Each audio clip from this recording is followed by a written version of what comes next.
লন্ডনে ১০০টিরও বেশি মূল্যবান গাড়ি চুরির একটি চক্রকে ধরেছে পুলিশ। মোট মূল্য আনুমানিক ১.১ থেকে ১.৭ মিলিয়ন পাউন্ড। চারজনকে মোট ১৮ বছরের কারাদণ্ড দেওয়া হয়েছে। মোহাম্মদ গুলজার আহমেদ, মোহাম্মদ ইমরান আলী, কবির আহমেদ ও পল বেরিঙ্গার ৭ মাসে ৭০টিরও বেশি চুরিতে যুক্ত ছিলেন। পুলিশ ২০২৪ সালের জুলাই থেকে তদন্ত শুরু করে। চক্রটি চাবি এমুলেটর ডিভাইস ব্যবহার করে দরজা খুলে চাবি ছাড়াই ইঞ্জিন চালাতো। কখনো কখনো গাড়ির চাবি বাড়ি থেকে চুরি করা হতো। হুন্দাই, কিয়া, মিৎসুবিশি ও টয়োটা ছিল প্রধান লক্ষ্য। তদন্তে সিসিটিভি ফুটেজ, ফরেনসিক প্রমাণ এবং অনুসরণ অভিযান অন্তর্ভুক্ত ছিল। পুলিশের অভিযানে চুরি হওয়া গাড়ি উদ্ধার ও চাবি পুনঃপ্রোগ্রামিং ডিভাইস বাজেয়াপ্ত করা হয়। চক্রটি চুরি করে অর্ডার ভিত্তিতে কাজ করত। চুরি হওয়া গাড়ি বিক্রি বা বিদেশে পাঠানো হতো। আদালতের রায় অনুযায়ী মোহাম্মদ ইমরান আলী ৫ বছর ১০ মাস, মোহাম্মদ গুলজার আহমেদ ৫ বছর, কবির আহমেদ ৪ বছর ৮ মাস, পল বেরিঙ্গার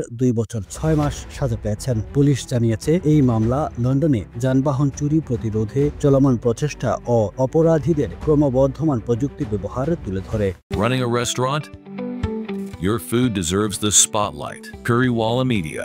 Let's make your food famous.